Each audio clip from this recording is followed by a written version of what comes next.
been so lost, and now they know now. We never slow down. I never thought now. I never thought now. These girls that come around don't love these hoes now. She love me for my sound. I'm posted in the clouds. I'm never coming down. Don't love these hoes now. I never thought now. I saw it on your face. You calling me the one. You said I never changed, but now that shit is done. We vibing to the beat. Your girl, she next to me. No place she'd rather be. It's kinda hard to see, and now they know me. She called me on the phone. She say she lonely. She won't leave me alone. She step up in the booth. Ain't fucking with you. You did that shit in 3. I did that shit in 2. So in love with you. Now you see my vision, sorry for the wait, out at midnight drifting. I never thought now, these girls that come around, don't love these hoes now. She love me for my sound, I'm posted in the clouds, I'm never coming down. Don't love these hoes now, I never thought now. I saw it on your face, you calling me the one. You said I never changed, but now that shit is done. We vibing to the beat. Your girl, she next to me. No place she'd rather be. It's kinda hard to see, and now they know me. She called me on the phone. She say she lonely. She won't leave me alone. She step up in the booth. Ain't fucking with you. You did that shit in 3. I did that shit in 2. So in love with you. Now you see my vision, sorry for the wait, out at midnight drifting. I never thought now, these girls that come around, don't love these hoes now. She love me for my sound, I'm posted in the clouds, I'm never coming down. Don't love these hoes now, I never thought now. I saw it on your face, you calling me the one. You said I never changed, but now that shit is done. We vibing to the beat. Your girl, she next to me. No place she at. Yes, guys, welcome back to yet another Arsenal All Out episode. In this one, of course, it's just speaking all things Arsenal. Of course, we beat Brighton at the weekend. Of course, we've got Villa tomorrow, probably, if not our biggest game of the season so far. And we may actually discuss a little bit about the transfer window, because obviously that's going to be coming up shortly. But we've got obviously, unfortunately, no Thom and no Seb. So hopefully it's going to be a peaceful one tonight, where there's going to be no mentions of Jose Mourinho. Josh will obviously be joining later on after his watch along, although he may be coming shortly, because last time I checked, Morocco are winning 3-0. So I don't know, he may join a little earlier than expected. But we've got obviously AT back on the channel. How you doing, bro? You good? Yeah, I'm chilled. Just I'm coming in a different scenario this time, away from my usual Arsenal man cave, where you can hear me and we can do our thing. So it's what it is. Yeah, and Thom, how are you doing, bro? You good? I'm good, thank you. Thank you for having me on once again. It's a pleasure to be talking about Arsenal again. And yeah, I'm looking forward to it. Thank you very much. Yeah, and Mel as well. This is your first appearance on this podcast, but I believe the last time you were actually on was it the Lucas stream, if I remember correctly? Yeah, with Jordan. How you doing, Mel? You good?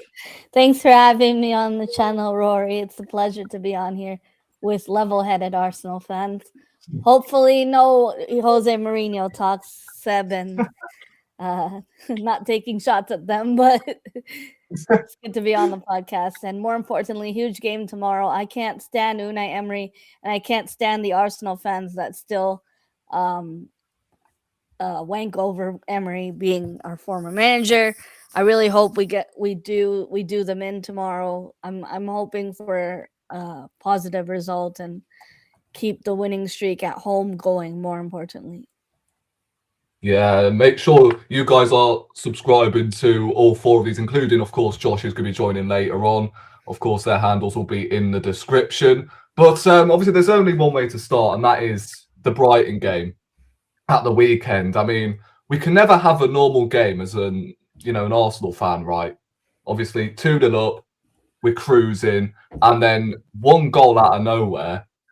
It just makes it a nail-biting last, was it 20 minutes, half an hour, something like that? So we'll go to Mel first. Obviously, as I said, 2-1, narrow win again at home. Are these sort of performances sustainable for you, or can we, afford to stumble across these sort of results? Because Brighton have had arguably the worst away record, or one of the worst away records, in the league. But what do you make of the game overall, Mel? Another own goal for Arsenal and another set piece goal. I mean, for haters doing rival watch, it was unbearable for them. But for me, it's not sustainable football, if you're asking me. I know a lot of people fan favorite Bukayo Saka, and I'm not trying to hate on him or anything, but in that first half of the game, there were moments where he's crossing the ball multiple times, and Victor Gyökeres is nowhere to be found. I don't know if this guy's doing a cast for the ghost impression, but he's doing a great job at it. He's nowhere to be found in the final third. Arsenal should have been 4-0 up at first in the first half, if you're asking me. And we're struggling with all these crosses, but nobody's there when it comes to the final third end product. This is the same issue we had last season. In the first half of that game, we should have easily been comfortably up. It's again, we're in a situation where Arsenal go 1-0 up and sit back, invite pressure on us, and allow Brighton to get back into the game. This is the same issue we had at the Stadium of Light with Sunderland, and you can even say the game against 20th place Wolves. It's unacceptable. I don't know how hard it is for us to be clinical, because we're now having to dig out deeper in the second half to win games. And recently, the last 6 or 7 goals have been own goals for us, winning these games by slim margins. Some people can say, this is what champions do. They dig out deep and they take whatever they can, get the 3 points and move on to the next fixture. But for me, it's not sustainable, especially when you're looking at the bigger picture. We're competing against this Man City team. I'm not putting disrespect on Chelsea, but I don't think they're in a title race. I think they're in a top 5 battle or top 6, whatever you want to say. For me, it's between us and Man City. I even think Liverpool are catching up. They have a good run of fixtures, but I think if you're being honest with yourselves, it's a 2-legged race right now.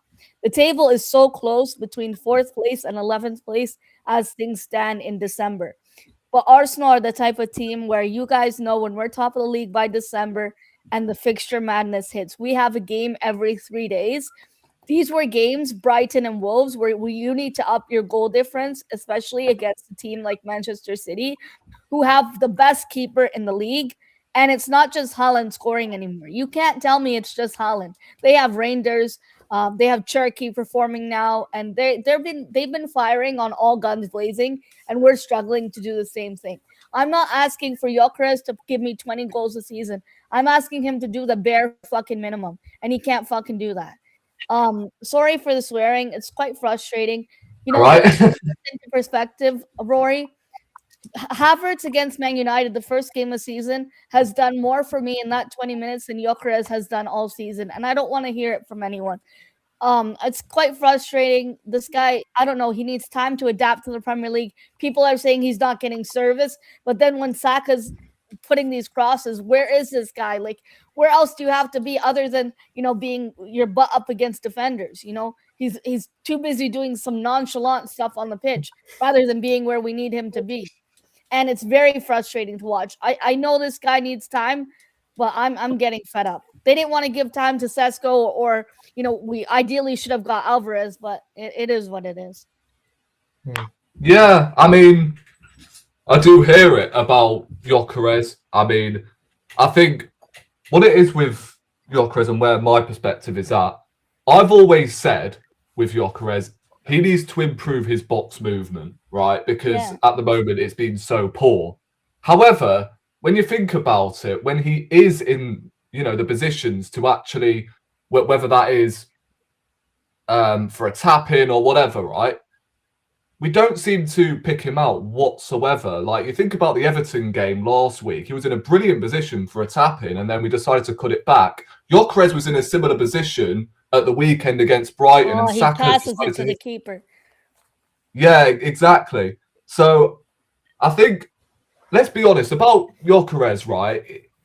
I've always said it's not really all down to him. I think it is a system issue, but at the same time, he has to, for me, due to the fact he's been here for months now, and we are almost 20 games into the season, he has got to realise that, hold on a minute, most of our wingers have pretty much the most touches of the ball, pretty much. So you're going to have to play it out wide and hopefully get into the positions to hopefully score. But he just doesn't, it seems like, because he's not going to get a ball in behind because we don't play that way. So we'll go to Thom next. What do you make of the game in general? Because I think, for me, forget the own goal. I think David Raya low-key won us 3 points because that save arguably saved the season. But what do you make of the game overall, bro?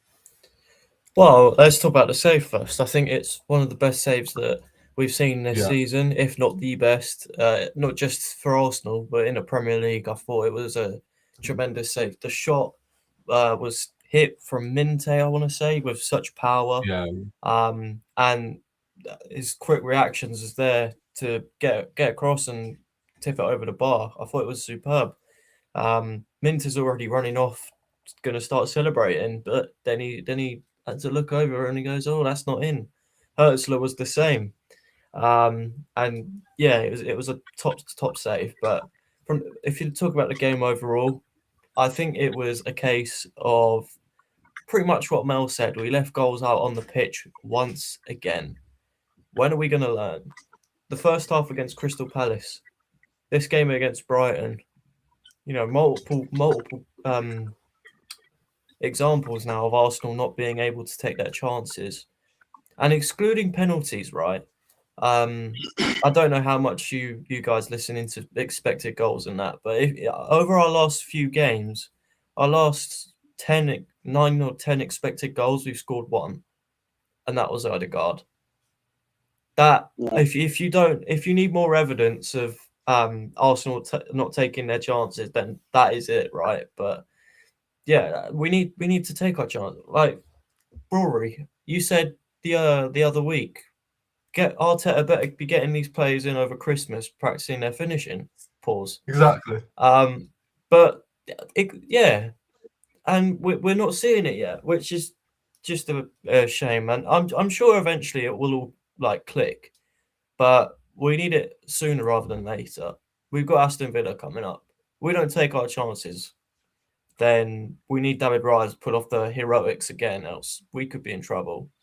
And yeah, we don't want to be inviting Aston Villa into this title race because they're only 3 points behind us. If they win, they go level. So there is something to worry about there. And it's Unai Emery, of course, so it wouldn't surprise me. But yeah, I think it's we're leaving goals out on the pitch again. We had multiple chances, over 3 expected goals, and we scored 1. I'm not crediting own goals for Arsenal because they're not. Yeah, we scored 1 goal. It's not good enough. Needs to improve, and yeah, that's about it. Mel basically said what I would have said about Gyökeres anyway. So yeah, it's poor. It's not great to watch. Seeing the chances that we are creating and not taking them. If you look at last season, I do feel like it was chance creation that really let us down. But we've got that now. We're creating, but we're not taking, and that is what's leaving us with these nervy ends to games, which we don't want to see. We want to be seeing us going into the final 20 minutes 3 or 4 goals up, because that's what we deserve from these last few performances. I'm not discrediting the performances of any of the teams over the last few games. What I'm criticising is the fact that we're not winning them comfortably, and that's what we want to see. So hopefully against Aston Villa and into the new year, we do see it. Obviously, apart from David Raya, I forgot to ask which players actually stood out for you. I'd said, well, David Raya, obviously, Odegaard as well, and probably Saka for me. I thought those 3 stood out to me. Thought Nketiah was a little bit rash. I think he's been rash. I agree. All season. Yeah. Every time he's played, I still think he's got that little like early doors Gabriel rash sort of moment in him, which hopefully over time, with age, that comes out of his game. So yeah, I think those 3 for me stood out. I think we should give credit to Declan Rice. He was playing out of position at right back. To be honest, guys, you guys know last season we played Partey at right back and even Saka at left back the season before that. But Rice playing out of position at right back, to me, he didn't put a foot wrong. And you're not playing in your usual position. You get called upon to play right back due to the situation of injuries, and he didn't put a foot wrong. For me, he was the player of the match. Yeah, that's another good shout actually, because seeing the team news for the first time, and I'm sure just as much as everyone else, I was shocked. Yeah. I was like, okay, so who's playing where then? 3 different. Football was changing every 2 seconds as well. Yeah, and fair play Declan Rice. He put in a superb performance, and I didn't see it coming, because we've seen this manager Arteta play Partey at right back, but let's not forget he played Granit Xhaka at left back as well. So yeah, I was a bit worried, but the difference between Xhaka and Partey and then Declan Rice is a superb athlete, let alone footballer. He will cover every blade of grass, and somehow he never gets injured. For me, he's the best athlete. Thom. Oh, wood, yeah, but touch wood, sorry. Pause.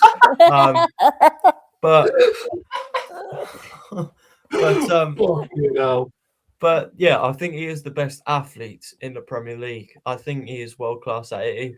He, as I said, doesn't get injured so far, and he will cover every blade of grass. He is so athletic. He will bomb up and down the pitch, and it's like last season when we were playing Partey at right back. I said, Declan Rice, give him a shot there. Play Partey in midfield because he is better there, and see what Declan Rice is like at right back. And yeah, if Timber's out, then I think Declan Rice would be the next man, unless Ben White's back, of course. But I think it's good to see the versatility within the squad. Yeah, I'm just a bit concerned about, considering the fact we played Declan Rice at right back. He had a very, very good game. I think he was arguably man of the match. But it's just, Arteta, is he going to get away from this stubbornness of playing him as a right back because of that game against Brighton? Because that's the thing I'm a bit concerned about. We could get so far into the season, and if Jurrien Timber drops, we could end up playing Declan Rice as a right back consistently, which, I don't have a problem with for 2 or 3 games, but because he's sort of familiar with that position now, he's had his first. Is that the first? That's not the first game he's played at right back before. I don't think he's ever played. Right back was in West Ham in 2018 for 35 minutes. I thought it was centre back. So it's centre back in West Ham. Do you guys remember last season? Last season when Odegaard was out, I remember it at the Etihad. He was playing, instead of left 8, it was right 8, and he was getting pretty far forward on that right hand side, and he had a good cross on him in that game. So there have been glimpses of him on that right side of the pitch, but at right back, I don't think it's happened before. However, as you say, Rory, with his stubbornness, if he plays well there, I don't really care, because we've got if we invest in January, we'll have numbers in midfield. Obviously, it's not ideal at the moment because Mikel Merino's probably a striker now. I think we can all agree that. He's definitely better as the 9 compared to a midfielder. But look, if we invest in January, get someone in on loan, I don't see a major problem with it. But obviously, when Timber's back, even if he does drop off, he's the best right back in the league, one of the best in the world. So you can't really drop him. Yeah, I do agree. It's just, the games we saw Thomas Partey at right back, obviously that ended up mashing up his hamstrings, basically, him playing as a right back, and now Declan Rice is playing as the right back. He's pretty much the only one in this team that hasn't had like a major injury. He's had a couple of days off here and there, but he's not had like a major injury, and that's the concerning thing. He's going to have to go up and down that right-hand side. But, he's done so well to actually maintain his fitness, to be fair to him. I'll go to AT next. What'd you make of the game overall, bro? Yeah, so I'm kind of really concerned about our conversion rate. In the last 4 games we've played, as Thom rightly mentioned, we've created 9 XG, 9.03 XG. Yeah. And we scored just 1 goal. I don't talk about the own goals. Obviously, people would say because of the kind of pressure we put the opposition team on, it led to the own goal. But that doesn't make sense. There are many chances we should have had to really kill off games. We talk about the game against Wolves. We were very lucky in that game. The embarrassment would have been so much if we did not win. But we had 18 shots in that game. Against Everton, we had 13 shots. Against Crystal Palace, we had 25 shots. 25. And against Brighton, we had 24 shots. This doesn't make any sense. Come on. I really love what Marina said about your career, because at this point in time, I'm also getting fed up with the guy. Like, when he was about to join the club, there was this hype around him. Yes, I knew for sure that the Portuguese league was not as good as the Premier League. And I've had some players from Portugal come to England and struggle. That's fine. But in a team like Arsenal, where we have enough creativity for you, all you need to do is finish. But the problem we're having with your character, most times, he doesn't even make himself available for a pass. Saka has done so much good work on the right-hand side, dribbles his marker, and plays a cut back into the box. But where was Gyökeres to finish it up? Nowhere. Then Trossard manages to get a chance for you, one-on-one with the goalkeeper. What does it do? It gives the back pass to Verbruggen. I wanted to just go nuts. Like, it was crazy. So I'm happy with the fact that we have been able to spread the goals around, but this is not sustainable. You still need to have that center forward that should have the bulk of the goals you score as a team. And one other thing I've kind of been concerned about is the fact that we play our first half so well, and we take our foot off the pedal and allow the position come back at us. And towards the end of the game, it's like knife-edge stuff. It happened against Everton. It happened against Crystal Palace. We're very lucky that Kepa made the save in the penalty shootout. And that first half against Brighton, we're very comfortable. 2-0 up. Just go on and kill up the game. Then what happens? Gooner scores a goal. Then Raya makes that fantastic save from Inter. And obviously, even after the save, we now have some chances like Martinelli, where he skied the ball over the bar as well. So I'm just kind of concerned that we might play against a better quality team that will bury their chances, like Villa. Villa is like the opposite of Arsenal right now. Villa usually have very low XG chances, and they finish them off. Trey Morgan Rogers, who has scored like, I think, 4 goals for 1.23 XG, something like that. So if we go to the game against Villa tomorrow and continue in this trend, trust me, Emery will cook us. And of course, the only time Emery cooks us, Josh gets very angry and all that. And we don't want Josh to get upset again, So my concern about the entire game was that we didn't have control. First half was nice, no doubt. But as the game progressed, we started struggling, and it became very evident towards the end. And we kind of just managed to sneak the 3 points. The challenge with this now is that you have a Man City team who is firing on all cylinders. As you can see, there are times when the last 2 game weeks, they played before us and went to the top of the table. And we're under so much pressure to try and win our game and come back up. Although tomorrow now we're going to play before them. So it's certainly going to be a 2-horse race. I know when Chelsea won Arsenal 1-1, they were acting like they're the title race. But we all know what's going on with them.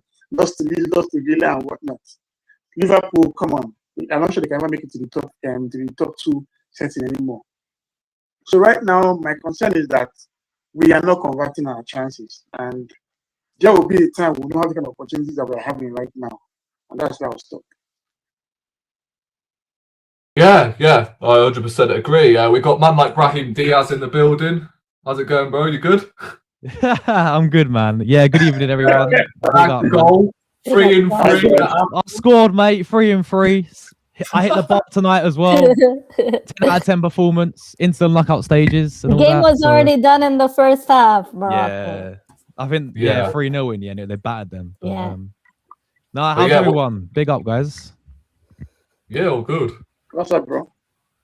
Yeah, Mel, great to have you on as well. I think it's your first Thanks, time. Josh. Yeah, on it's the my panel, first yeah. time on Second Rory. time, actually, because she was on the Lucas stream, remember? Yeah. Yeah. days, What a days. stream! What a stream! Big up, everyone. Yeah, but funny enough, Josh, you've actually come on at the perfect time because we're just going to go to you now about the Brighton game. Obviously, you know, I asked the same question to, I think it was Mel, like, is this sort of, you know, performances sustainable at the moment? Because again, like, it's just not being good enough in terms of in front of goal. I think performances have been better, but it's just the fact we're not converting chances. I think aside from the changes, Arteta's not done a whole lot wrong in terms of style of play. But what do you make of the game overall, bro? Yeah, I think if we want to win the league title, I think we still got to improve to kill games off, in my opinion. I think we got... My thing about the game is happy that we won. There's some good parts in it. I thought we started the game off well. Of course, got that 2-goal lead as well. And then, I don't know what it is. I just want us to be a bit more ruthless in some of these games and, you know, kill these game off a lot more, because we saw it, guys, like 2-0 up. Great. I was thinking, yeah, there's a second goal. But then we let them back in the game just like that. And then they pull that goal back. Ray has to pull off that incredible save at 2-1. You know, that goes in, it's 2-2, people, and we drop points. It's a completely different game.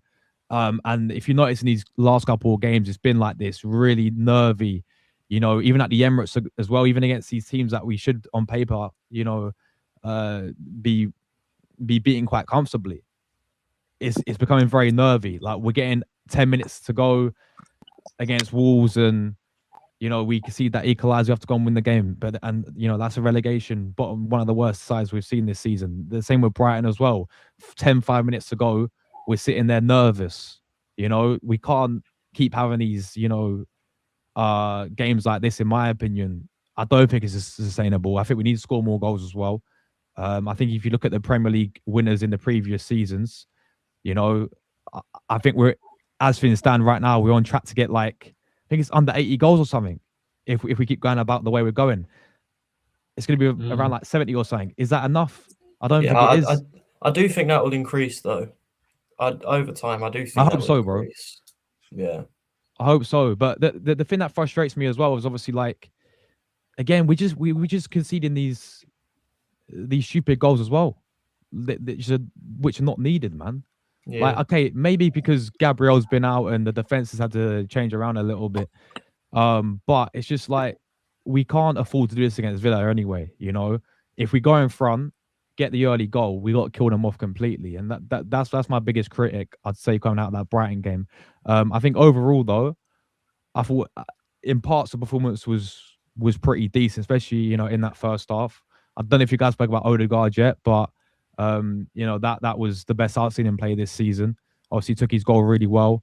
Overall, play was really good as well. I noticed him; he was actually less deep pulls, but like he was less deeper than he used to. Than what we've been seeing him. You know, always coming to pick up the ball from Raya. I don't like him really doing that. I noticed he was getting a bit more freedom, a bit more space in that Brighton game. And you know, you look at that first half. I don't even think they had a single shot in that first half, if I'm not wrong. So it's a complete dominant first half, but it's just that frustrating to concede that goal and then Riyad's fourth that save. I think overall though, coming out there with the win. I know we'll talk about Villa a bit later on, but that's the one that we're all looking forward to. Well, I say looking forward to. That's the one that we're all looking at right now. But yeah, I think overall, bro, decent performance. Just the biggest thing, we have to be more ruthless, man. Yeah, I agree. I just wanted to move on to Odegaard real quick because there's been talk, like, whether or not he is this like important cog in this team. And I think I said 2 weeks ago, I believe it might have been, I don't know. But I remember saying that I don't think Odegaard is that important to this team no more, because I think we've got players in his position that are better right now.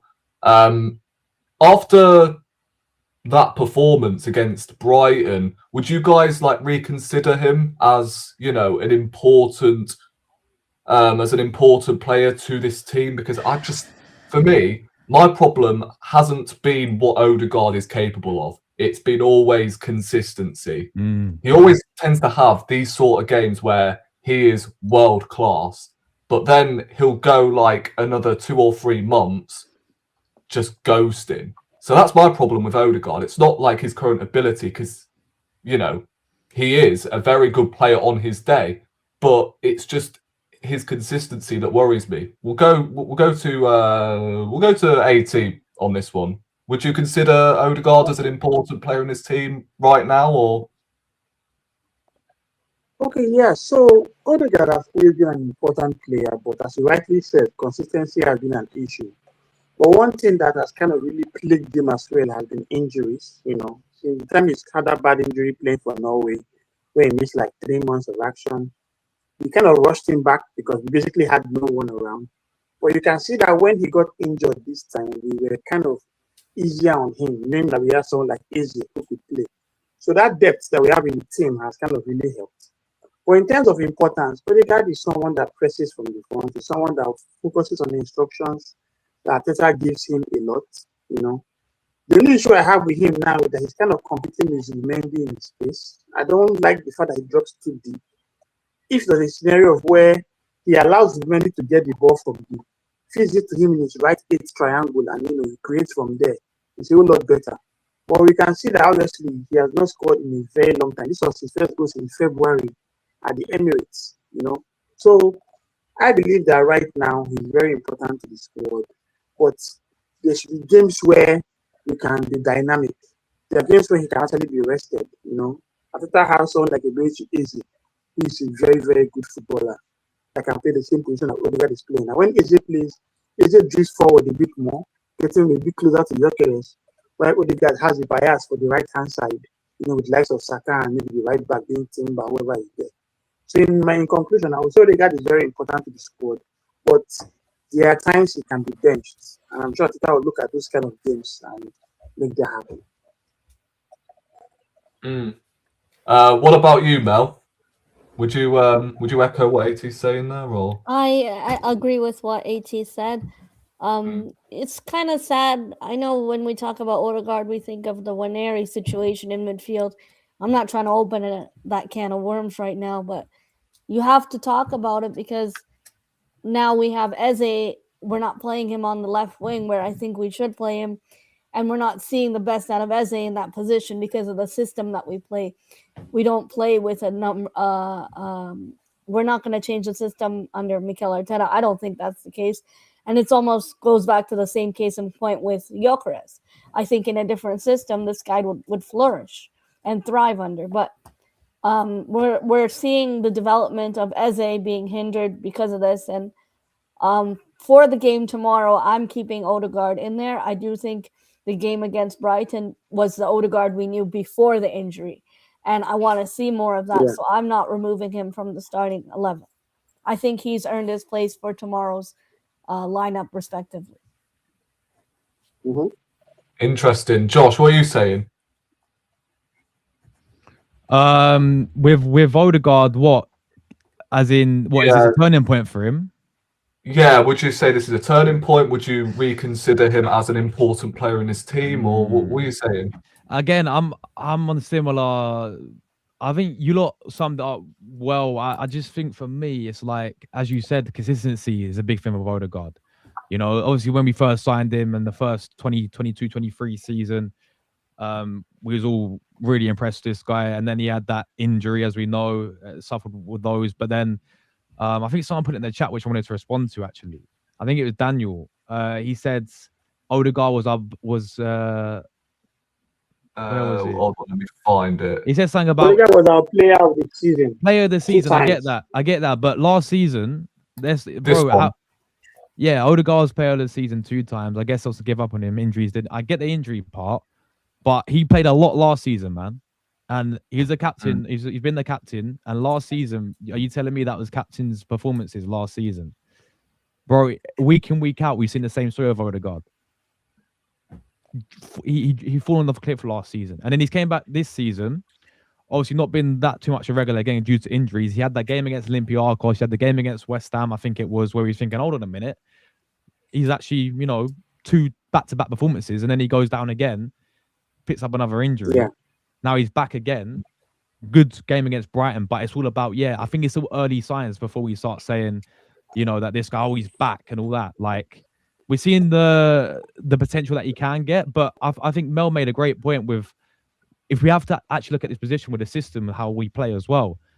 Eze struggled this season, and I think I said earlier about Odegaard, how I don't like it when he comes so far back to get the ball and then, pick up from our goalkeeper. I think that we signed Mendy to do that, did we not? He was meant to be the guy. Exactly. I think it affects Mendy as well. You can tell. Yeah. Facts.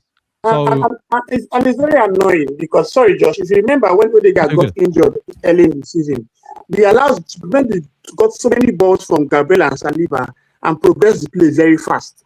Odegaard to get the ball and still hold it for like 3 or 4 seconds before, and we lose that transition. Yeah, facts, bro. Absolute facts. So I look at it, I just think it's still a bit early days. Odegaard do it on a consistent basis. Great performance. As I said, he took his goal really well. His overall play was, really, really good. But now let's do it. I do think he will start. I do agree. I think Arteta goes and starts him as well against Villa. I don't think Eze gets a go. I think based on how Odegaard played as well in that Brighton game, I think Arteta plays him for Villa. So do it on the big game up against his Villa midfield as well. They're going to have some good players in there. I know they're missing Kamara suspension, but they've still got a beast like Onana in there. Players like McGinn, Rodgers will be there as well. So yeah, do it against his Villa team and do it in these bigger games as well.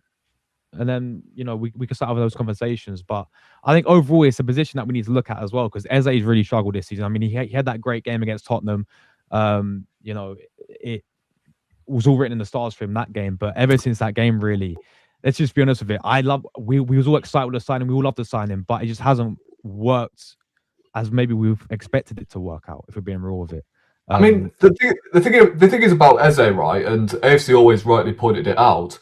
I wouldn't say it's just the hat trick against Tottenham, because you see here he got an assist against Bayern, changed the game against Man City, and I believe he scored the winner. Yeah, he did score the winner against his former club, Palace. And this is a guy Palace, yeah. Did I just slag out for a second then? What the No, you're good.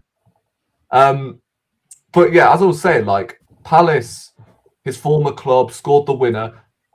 This is in Arteta's system. So although, Odegaard is struggling at the moment in this rigid, and I hate this phrase, but system, then I kind of want to see him. Yeah, I wish people wanted to talk about the system. But the thing is, right, I think it's just the basics of Odegaard sometimes, like the situations where he needs to shoot. Yeah. And Mm-hmm. I think some of his work rate, yes, he presses from the front, fair enough. But at the same time, right, I just don't think the guy. It's the same with Eze to an extent. Like, he just doesn't run.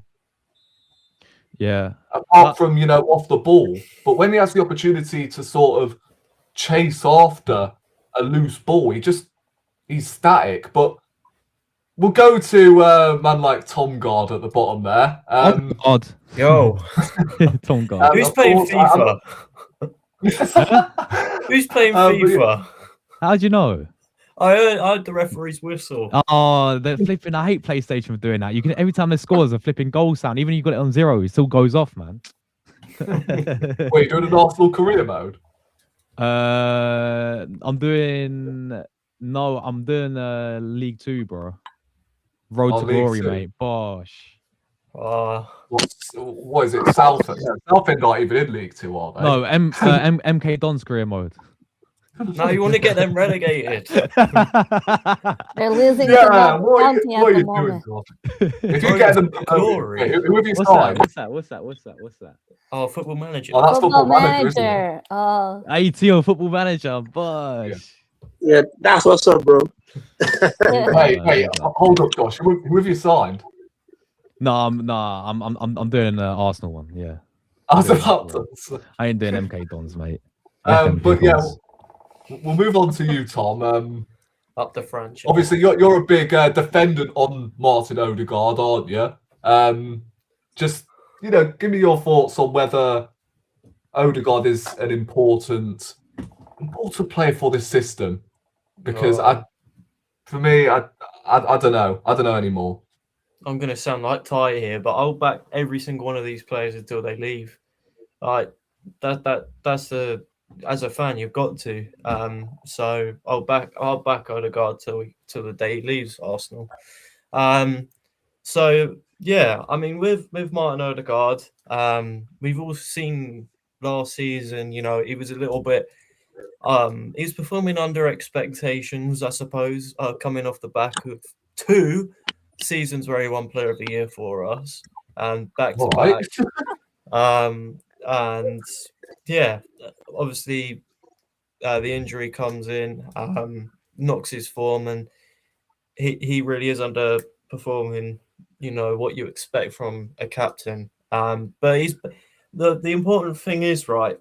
He's back. He's playing with the team. He's finding a rhythm. We've seen moments this season from Odegaard where he does look like he's getting back to his best.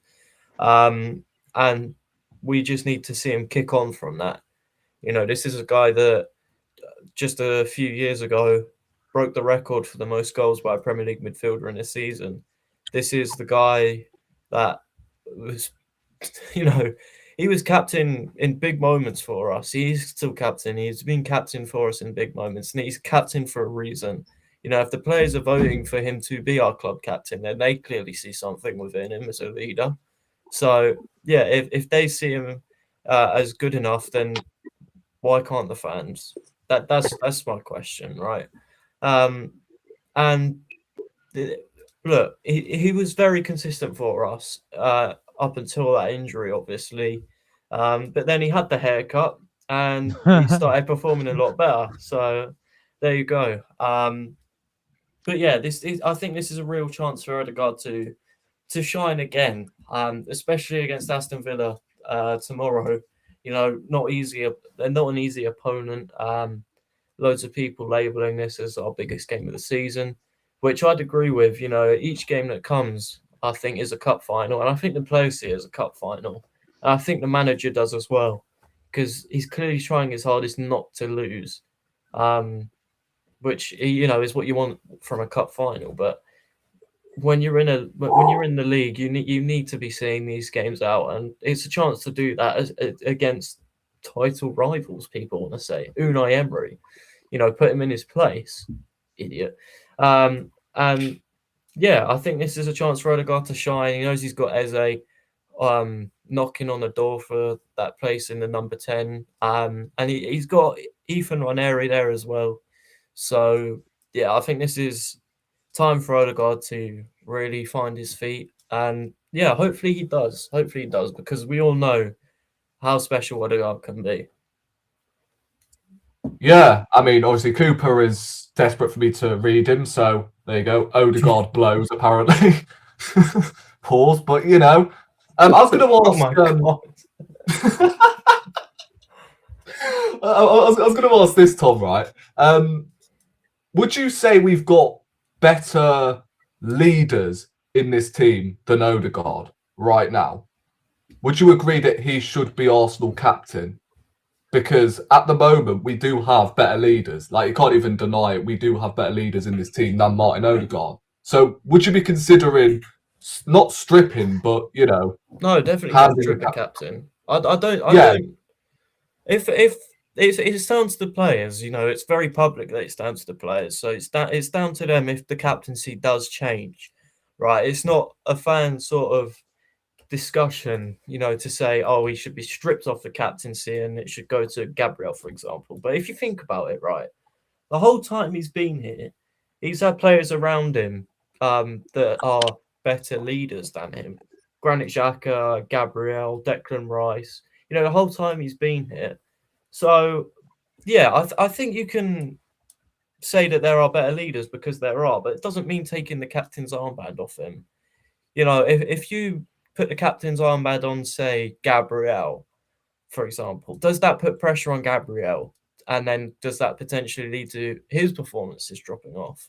You could say the same for Declan Rice, but I don't think that would be the case for Declan Rice. He could perform with 10 broken toes and he'd still be putting in standard Declan Rice performances. But yeah, I do think there are better leaders on the pitch at Arsenal, but Arteta's been very vocal in press conferences about Martin Odegaard as a leader. You know, he's not the vocal leader that, you know, you sort of associate with communication from a captain. But it's, yeah, I think it's more sort of his presence around the squad. Sort of, I don't really know what words he used, in that press conference, but I do remember him talking about it in a press conference. Odegaard's sort of captaincy and leadership techniques, but it is pretty interesting actually. But yeah, I do think stripping him off the captaincy would be harsh, handing it over would be harsh. I do think there are better leaders, but you don't necessarily need the armband to be the leader. We should be having 11 leaders on the pitch, not just a captain. We shouldn't have to highlight a captain, you know, as a leader. You know, we should be having David Raya shouting commands. We should have all the other players being leaders, because, you know, if we get to a stage, say against Aston Villa in the second half when we're 2-0 down, you don't want to be relying on one player to bring the team up and that being the captain. You want all 11 to be, you know, really sticking their heads up and going, right, boys, we need to go and do something here. So I think it's unfair to highlight Odegaard because he's the captain as a poor leader, and really it should be the whole team who are leaders. So yeah, I think that's my sort of view on it. Yeah, I do hear it. I mean, I'll also say question to AT as well. Would you give Declan Rice, Gabriel, etc.? We got better leaders, for instance, in this current team than Odegaard, do you reckon? Okay, so Arteta has mentioned a leadership group, which is a group of players that can alternate with the armband, and most importantly, they show that leadership on the pitch. You have Gabriel, you have Declan Rice, you have Saka, you have Gabriel Jesus, and of course, you have the guy who has been assigned the armband, which is Odegaard. So when we stripped the band of Granit Xhaka and we had a new captain, it was the players that rallied around with the manager to elect Odegaard as the captain, which means we respect him. Typically, when we huddle up before we play every game, you can see when Odegaard is speaking. So sometimes it's Zinchenko, who was also one of the leadership group members too. So I don't think the armband itself matters, because our players show great leadership on the pitch. You can see when Gabriel plays, he leads from the way he defends, the way he attacks the ball, the way he plays alongside Saliba. Declan Rice, obviously, has always been a leader right from his West Ham days, and he also shows this on the pitch.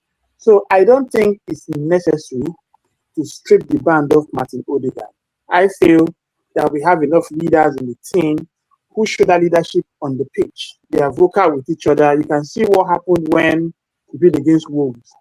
The disappointment was all round. They all showed it. A couple of people spoke about it too. In terms of having that picture of a leader, obviously Rice is the one, no doubt. But I don't think it's necessary to strip Odegaard of the captain's armband, because we know that Rice is already a captain, we know that Saka is already a captain, we know that Gabriel is a captain, and Gabriel Jesus as well. So that's my own opinion on the matter. What about you, Mel? I agree with what AT said. You know, we have captains without the armband, especially defensively. Gabriel is very vocal on that pitch. He gets frustrated when as much as we do when mistakes happen on the pitch that could have been prevented from individual errors leading to goals has been a constant issue with Arsenal in prior seasons. I think, however, though, my understanding was when we signed Declan Rice, I was under the impression that perhaps Arteta would have promised him the captaincy in the future, which I still think is up on the table in a conversation-wise, whether it be next season. I can see that happening. So although I wouldn't strip Odegaard of captaincy right now, I do think it's inevitable that perhaps next season we'll see the armband on Rice. What do you make of that, Josh? For me, look, maybe it's just my preference, but I've always associated a captain with that, especially at Arsenal. You know, you think about Patrick Vieira, you think about Tony Adams, right? As someone like that who's vocal, who's, you know, grab a green by a scuff of the neck, who's, if it ain't going well, would rip into players, like go in the dressing room in the team talks, you know, just how it is really as a captain. That's what for me associate as a captain. And I get what everyone was saying, you know, and they made some great points, and I actually agree with it. Like we should have 11 leaders on the pitch, and even without the armband, as you guys said, we have leaders like that. But when you talk about an Arsenal captain, it just screams of Declan Rice to me. You know, I saw it in the last game in the tunnel. I think when we played Everton, he's the one talking. In the team talks, he's the one talking. I like the body language, to be fair, what he said about Odegaard on the celebration, you know, when he pointed at him and all that stuff when he scored. Yeah, like Declan Rice just screams a captain, like a guy who's vocal, grab a game by the scruff of the neck. So does Gabriel as well, to be fair. But if we're speaking realistically, Arteta ain't changing the captain. I don't think. I think he keeps it as Odegaard. I think he's made that very clear. I think he's had the opportunity to change captain, and he hasn't still. So I think it's still going to be Odegaard. I get captains who sort of lead by example, maybe, and of course Odegaard was the captain of his own of Norway as well. So and I think we've had that in the past where they've not really been vocal. Was it maybe obviously Aubameyang, you know, was just done his talking on the pitch really, didn't he, with all the goals he scored. He wasn't really that vocal, I don't think, as a Patrick Vieira or Tony Adams. Xhaka was quiet, to be fair, like quite vocal. He was, you know, sort of one of those that you associate. We had Lacazette, I believe, at one stage. We had Lacazette as well again. Second half of the season. We had obviously Cesc was in there as well. Cesc Fabregas.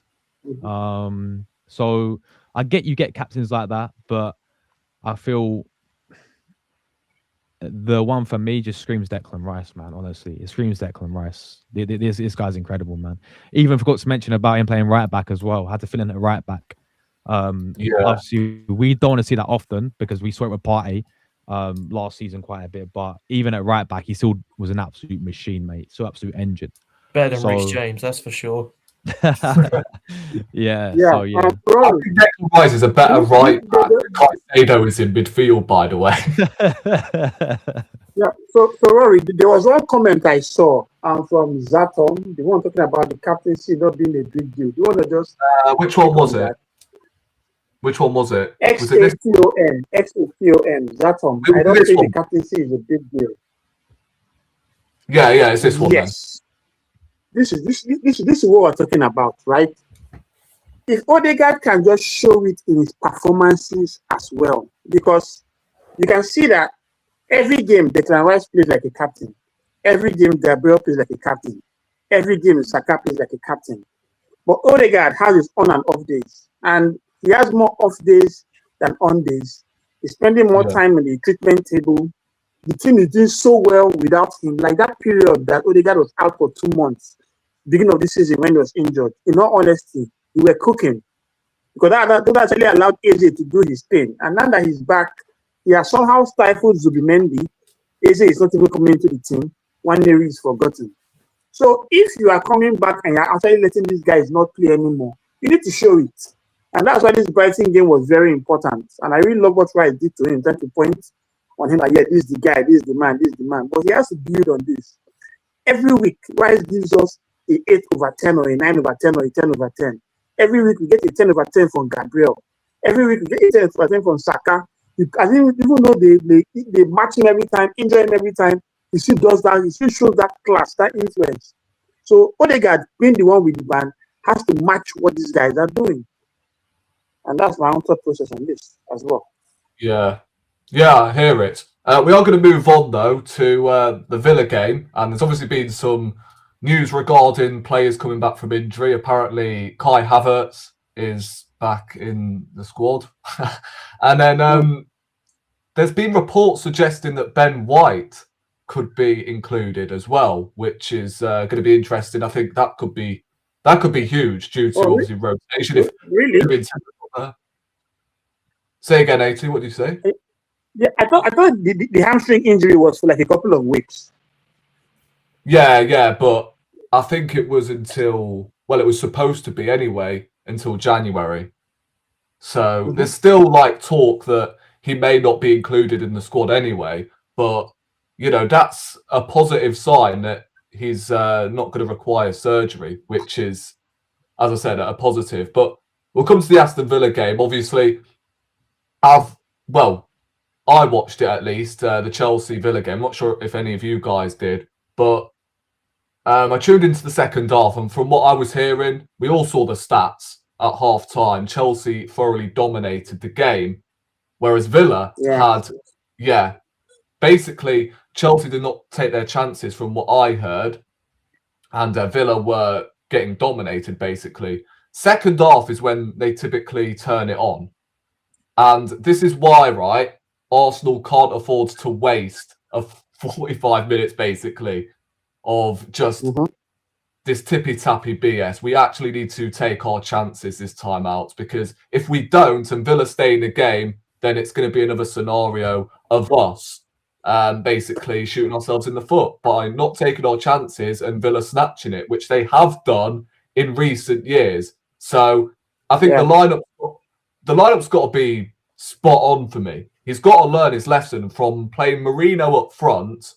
I believe it was Eze out on the left he played as well. He's got to at least play some outlets down the flanks if you want to play Marino up front. You can't afford to play Eze as the left winger. You can't afford to play Marino up front, because if we end up doing it again, then I'm telling you now, I can see us dropping points or even losing, because that did not work the last time we went to Aston Villa. Well, we're not going to Aston Villa, but you get what I'm saying. The last visits to Aston Villa, we basically set up with Eze, Marino and Saka. No outlets whatsoever. Two ball-to-feet wingers, although Eze is not exactly a winger, is he? That was, for me, and I pointed out before kickoff, that's not going to work against Villa's high line. So we've got to play, for me, Gyökeres has got to start up front, and you've got to play at least one of Martinelli or Trossard. But we'll go to Josh first on this one.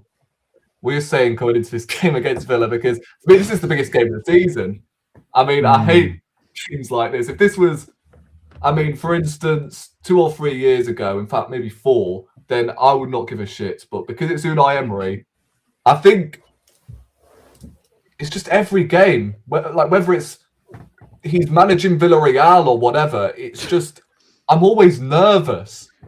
Like, at the moment, I would say I'm more nervous playing Unai Emery than I am when we're playing in a North London derby. That's how mad it is. He always has Arteta's number, that stupid Emery. Yeah, exactly. And they do have a couple of suspensions as well, Cash and Kamara. I think Kamara as well. But what do you say going into this game, bro?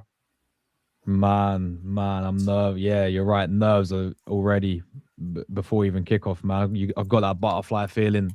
Like, it's one of those games up against him as well. Emery, top class manager. Yeah, that Chelsea game, I watched it. You're right, they got absolutely dominated. Don't know how it went like 3-0 Chelsea at half time, but bro, he made 3 substitutions, man, and it changed the game completely. And they could have them 3 subs, they could have won the game about 3-4-1 in the end. You know, they was all over them in that second half. I think he brought on Watkins, Onana, and Sancho all came on. Then the game just turns how quickly a game of football could change like that. because after that first half, you're thinking that they're out of sight, and I think they did similar to Man United as well. Well, actually, they went a goal up, but then they equalised. Man United equalised, and then they're chasing the game. So, but yeah, man, they still find themselves 3 points behind us. They still find themselves this Villa team, man, still 3 points behind us, and they're a team that gets goals from everywhere as well. Like you look at Morgan Rogers. He's been on fire this season for them.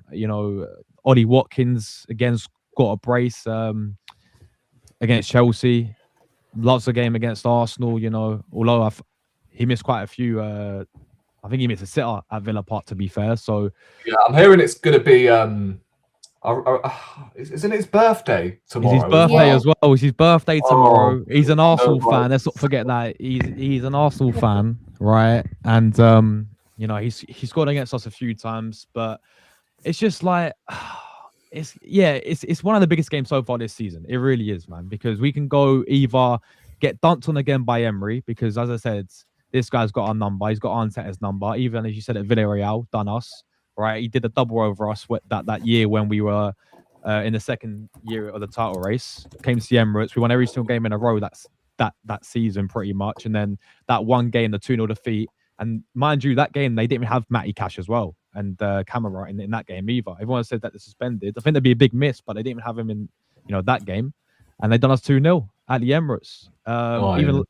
Even last season, I know we've been at Villa Park, but it was a 2-2 game, wasn't it? When we was 2-0 up, we was cruising.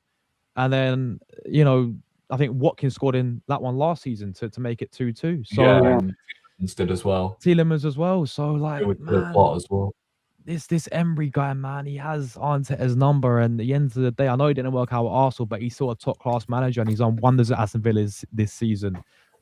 We have to get this right. As I said, we can get dunked on again, or we can make a big statement. We can go into this new year with a big statement, with a lot of momentum, and with a big 3 points as well. So, as you said, I feel like the lineup's got to be spot on. We have to take our chances early, because if we don't, we know how Emery's going to play, and we know what we'll end up getting punished really, and we have to try and kill the game off as well. I'm not having a 1-goal margin with like 10 minutes to go, because then we'd be in big trouble, in my opinion. We've got to get an early goal, would be nice, and completely kill them off. At the Emirates, man, we have to improve in some of these games. I think overall, I think we're unbeaten at home still at the Emirates, but these tight games, man, against these types of sides where, again, we're conceding cheap goals and we're not killing games off, that's got to try and change, man. So they got quality, man. They got quality. Emery's going to be fired up for it. He's already done us one at Villa Park this season, and I think they deserve that win overall, to be fair, at Villa Park. We can't let this guy do the double over us again. Do not let this guy do the double over us over it again, because that would be embarrassing, in my opinion. And you think about it, what's that going to do for us if we actually don't win this game? I think City play Sunderland as well, and then they're missing quite a few players in AFCON as well. So, man, it's one of those games I honestly don't. This is one of the first times this season I'm coming to a game where I've got actually like barely any confidence. It's not often I say that. Like even against Man City this season, I come into it thinking we can do them. Like many games this season, I was thinking, yeah, we can actually give them a go. But this is a team, this is a manager who knows how to play us, who has got a very good record against us. They're gone 11 wins in a row, by the way. That's the first time they've done that since 1913. He has an opportunity to break history tomorrow with Aston Villa. Become like 12 wins in a row. They've never done that in their history, which is mental when you think about it. Yeah. So there's a lot on this game, man. But lineup wise, I think it's going to be interesting to see what he does do. Whether he drops Gyökeres as well, because that's going to be the big decision there. We know Havertz might be back. Well, he is going to be in the squad. Don't know whether he'll get a start straight away, but will he start Jesus over Gyökeres? Jesus came off the bench recently in the last couple of games. Obviously, Gyökeres once again against Brighton. He had them 2 chances that I remember where I think he's got to be doing better. Will we end up dropping him? But I feel like it's lineup for me would be Raya in goal. Timber should be back, right? So if he's not, I don't know. There's been no talk about him coming back. Although there's been talk about Ben White though. Ben White. potentially. Hopefully Ben White's there, but if But Timber I Ben don't White think ain't there, I don't what think is he it? will. It's going to be Deckers again at right back then. Give me Deckers again at Yeah. right back, people. Jesus. So yeah, Deckers at right back. If the worst is the worst, and Ben White and Timber ain't back, and then obviously, do we start Gabriel for this one? You know, and Why did he come on at the weekend? By the way, I don't get it. say that again. Why did he come on at the weekend? By the way, I don't get that. I think to get a little bit of match fitness.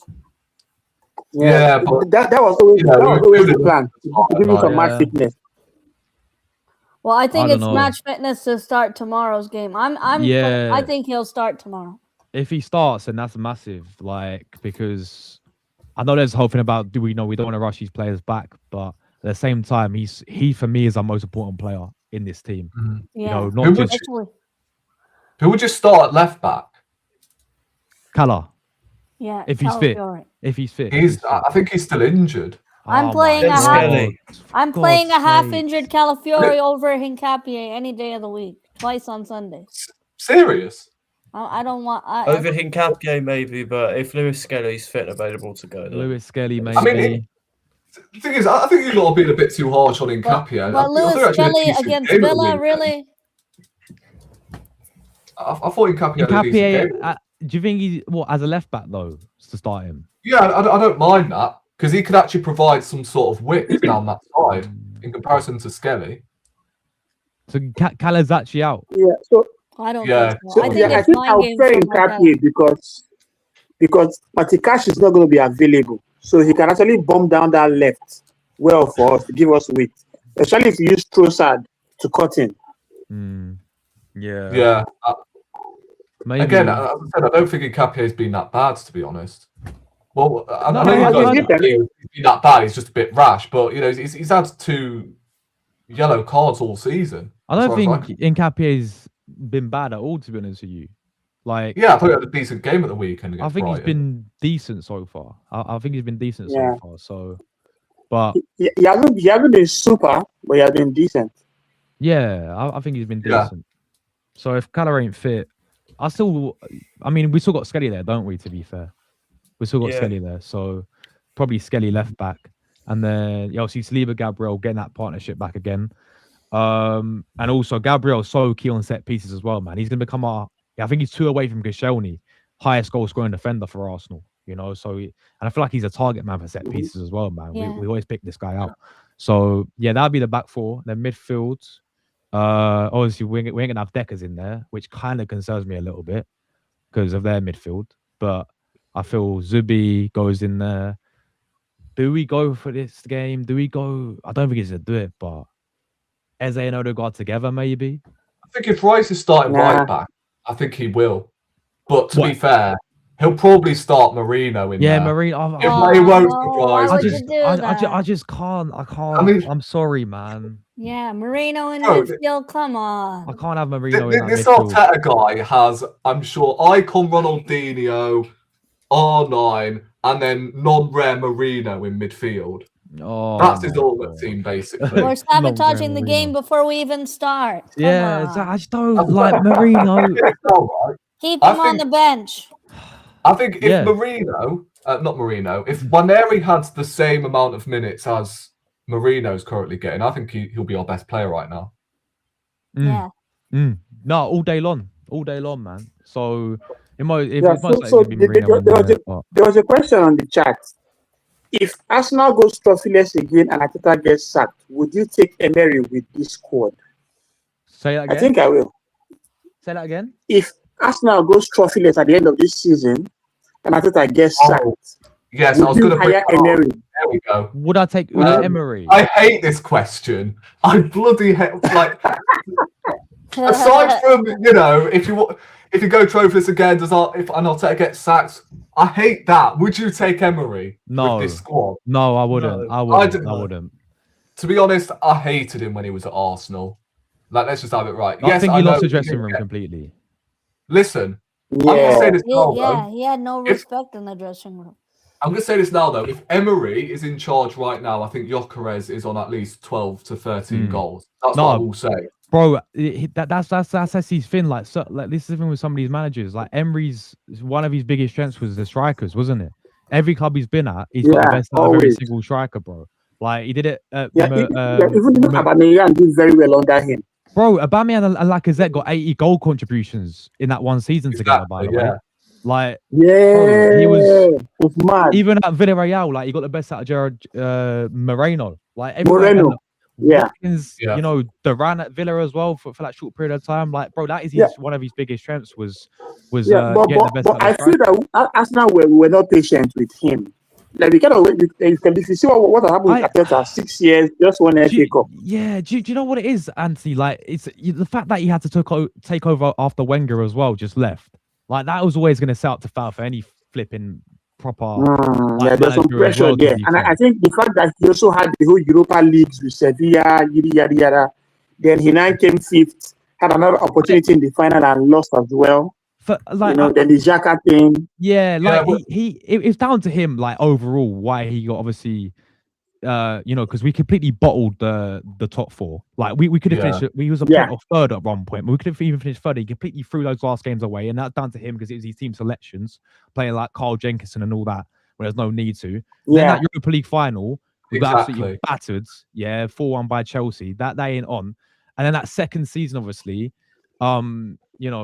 I mean, we went like 8 games without a win. So I get that. Like, he lost everything, man. He lost dressing room. We're forgetting as well, right, that he actually set up very negatively as well. I remember when he set up a midfield three of Guendouzi, Xhaka, and was it Torreira? Something like that.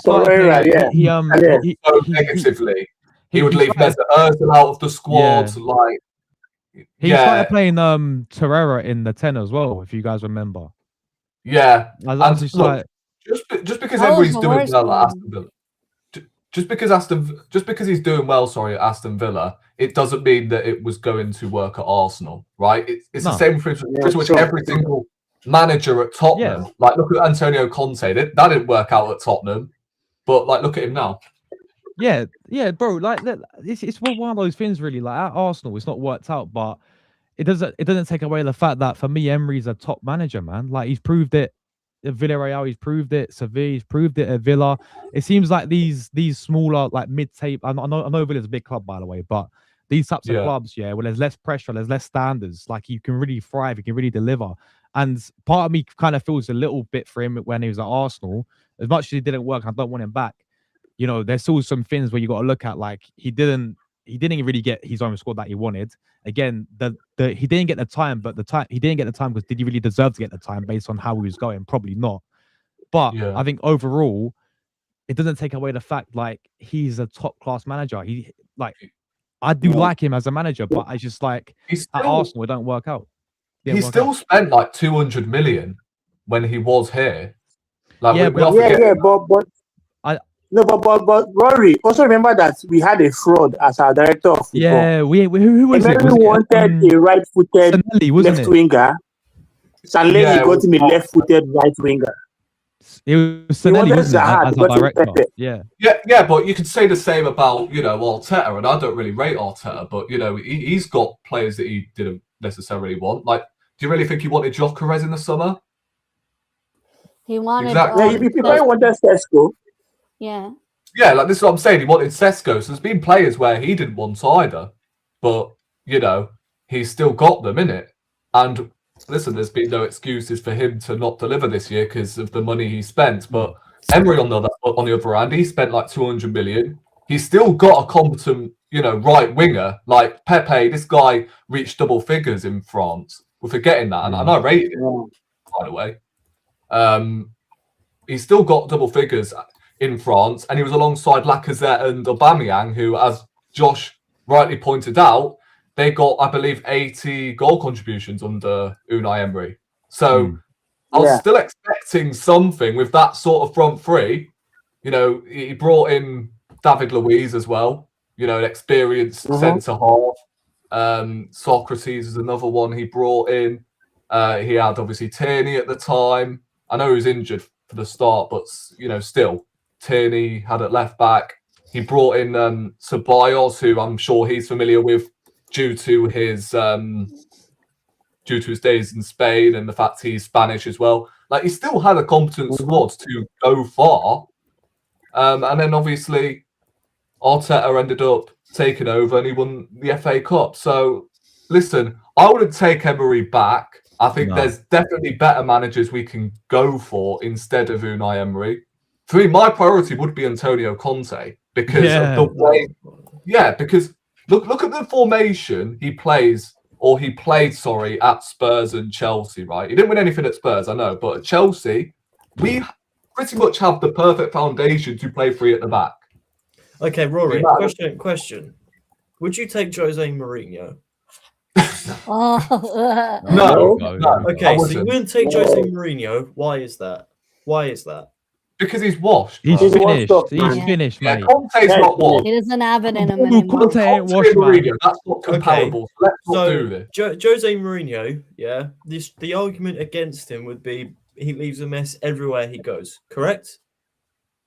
Who, Mourinho? Yeah, Mourinho. He leaves a mess everywhere he goes. Yeah, to be fair, he does. Would you not make Tottenham, Real Madrid, Conte? Would you not make Chelsea? You can name it. How? But how for Conte? How does he leave a mess everywhere he goes? What is it? Because you're saying he doesn't stay for too long. What? Yeah, 3 seasons most times. Conte don't stay at clubs for a minimal 2 years, bro. He moves on every single 2 years. What was the question? Because I actually didn't hear it. So one of the setbacks for Jose Mourinho, one of the arguments against him, would be he leaves a mess everywhere he goes. Yeah. Would you not say the same for Antonio Conte? No. No. That only happened at Tottenham. You can't exactly judge that based on what. Like, look at Spurs' boardroom, by the way. Look at the state of it. Like, that's been flipping.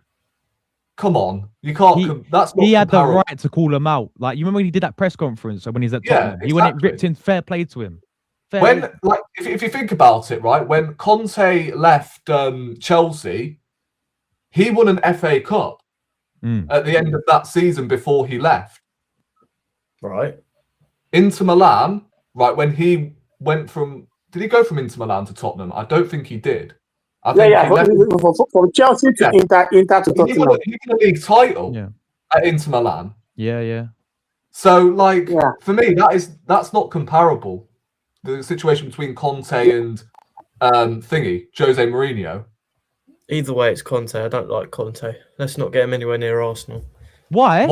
Bro, he'll come in and win straight away. No. But I think he'll be a dressing room issue. I'd have him for 2 seasons and then go and get whoever, like Fabregas after that then.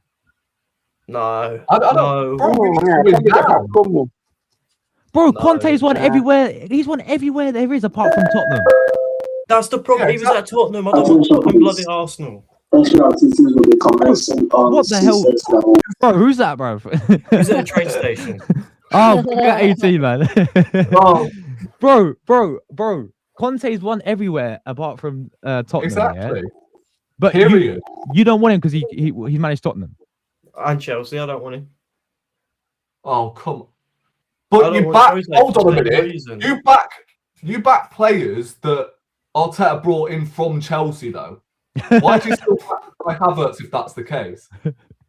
Because Kai Havertz has come in and proved his mark. He's proved his point. That's what Conte will do. Arsenal will go and win a Premier League straight away. Prove what point? The guy got us knocked out of both domestic competitions last season. What has he done to prove his point? And the fact Conte... This is like all hypothetical, by the way, right? Conte hasn't even stepped foot in Arsenal. So how do you know? How can you judge him based on that? He got Tottenham 8th place. He didn't get them 8th place. Yes, he got them. He finished above us, bro. He got them 4th, by the way, above your manager in his first season. Not even his first season, by the way, within his first 5 to 6 months. The following season, I believe he was also 4th, 2 points off 3rd, I believe, something like that. And then they sacked him because of that press conference. Yeah. And then they had Ryan Mason and that Stellini geezer who got also sacked. What are we doing here? He didn't get them 8th place. He left them in 4th, and then they ended the season in 8th because they sacked him. Yeah. I can't believe he's in the conversation in the first place. What? So who? Conte. What? Who do you want? Who do you want then? If you look at it, sorry, what was What's that? wrong with Simeone? Yeah, I'll still take him. I'll still take Simeone as well. He was available. I'm surprised Chelsea didn't go for him when they got Maresca. I'll tell They you got what, another yes man in office. I'd take Simeone. Exactly. He won the league with Scott McTominay, Billy Gilmore, and Philip fucking Billy, bro. He has Rasmus Højlund bagging goals for fun for this Yeah, season right That's now. crazy. To be fair, he's not really Rasmus banging Højlund. goals, but you know. No, he is, bro. He's got like 12 already. He's got. Has he? I swear, he's got a brace last week. I don't swear he's believe got- that. I swear, I'll he's take got 12 in Simeone all if he brings Alvarez with him. competitions. He scored 6 goals in Serie A so far. In all comps, I think it's 12 or something. I saw it the other day. I don't know. Or no, actually, it's 10 goals in all competitions. But this is the thing, bro. He improves like these dead players, man. Like look what he did with Simeone's Scott over Tomlin. there. Yeah. Yeah. Would you in Chelsea, take Simeone? they have Marcos Alonso and Victor Moses in the wing backs, and they were Yeah, cooking Victor for him that Moses time. as well, man. Yeah, would Victor you? Moses. Oh wow. Okay, would you guys take Simeone over Conte? Yes. Yes. No. Nah. Conte, I don't know. I think he'd lose I'll it. get Right Conte, but now, you would say Simeone, he's too defensive. I don't like that about him. He's too damn defensive. Like, but do you rate he plays Arteta right negative now? football. No. Arteta has flair players that can attack for him, right? But if you watch Atletico, it's only players like Koke and Alvarez that have that flair. The rest are like robots, pretty much. I don't want that at Arsenal, man. But they But win. would you take Conte though?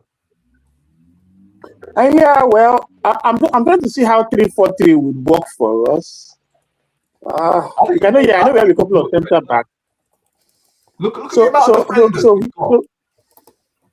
My question is, who will play with Declan Rice in the middle? What will happen to Odegaard? You can't play Odegaard and Rice as your 2 central midfielders in the 3-4-3. Well, you drop Odegaard, don't you? He doesn't have to play every week. You can play Rice. I just see that Conte won't be bad, but I don't think we have the personnel to match 3-4-3. You can play Rice and Zubimendi as the double pivot, and then you've got wing backs consisting of, I don't know who you could go with at left wing back, to be honest with you. But you have a back three of, well, I was thinking left centre back with Saliba or Gabriel as the right centre back, and then I think it will work.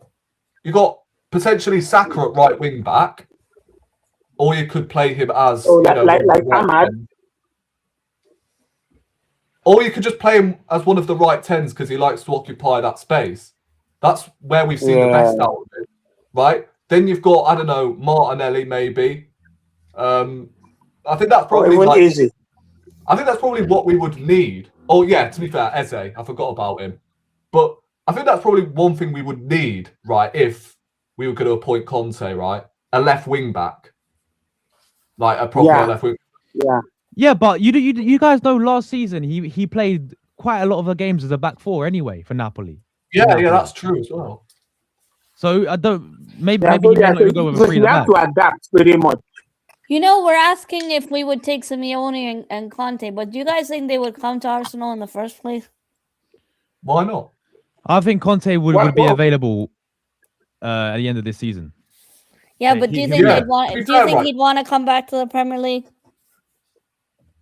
It's the same thing with Jose Mourinho. People that said, "Oh, we want Jose Mourinho." I don't think certain managers would want to come back to the Premier League after what they've already achieved in the Premier League. But do you not think, Mel, with the squad that we've got, like I think the squad is can incredible. attract better. Yeah, managers. I think the squad we have one of the best squads we've had in how many years? I agree with you. I think with that squad and the name of Arsenal as well, like we're sort of roasted, bro. Wow. Mark Goldbridge level. Jesus Christ. Wow. Any response to that? Is this guy not a United fan? Yeah, to be fair. Yeah.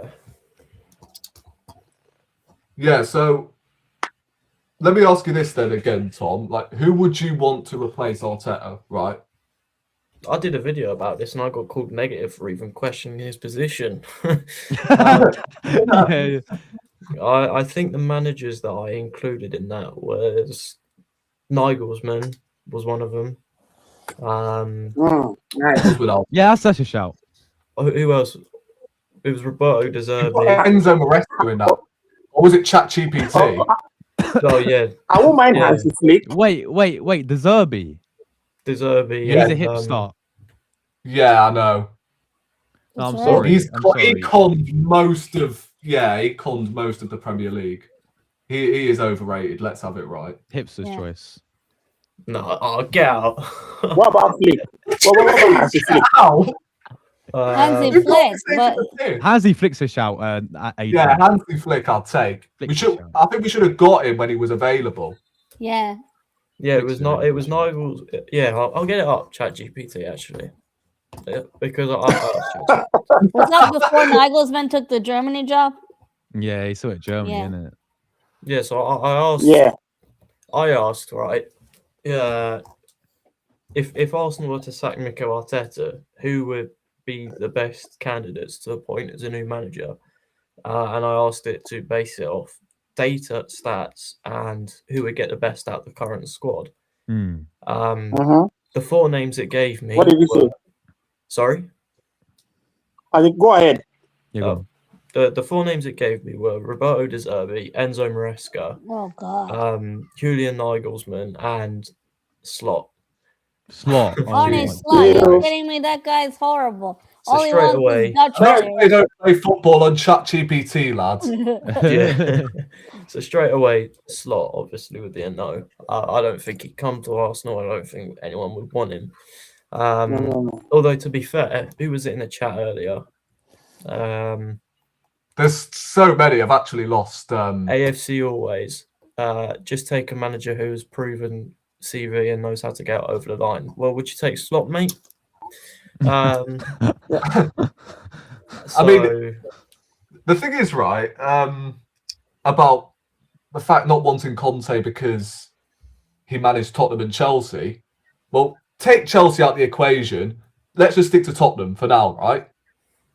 Let's say Conte comes to Arsenal, he wins the league title. We can then just take the piss out of them, can't we? Because he won fuck all at Spurs, didn't he? Look what But he Sol won at Campbell did as a Arsenal. player, by the way. Look what Sol Campbell did. He came to the Arsenal, won a Premier League, and now we all laugh about it. Exactly. So, there's no problem doing it. Yeah. all right. Well, Yeah, so but Rory, where If we you want were someone who before. can get it over the line, should we go get Daniel Farke? He won the Oh championship my last God, season. not the Leeds manager. no Rory. If you want to take the That's piss, not the point, though. you go for Like, Eric Ten Hag. You what? If you want to take the piss, you go for Eric Ten Hag. No, but that's not the point, though. I've already said, right, just get me a manager that actually, not get over the line, but also has in-game management. If you have someone who can get over the line, but also has in-game management, then,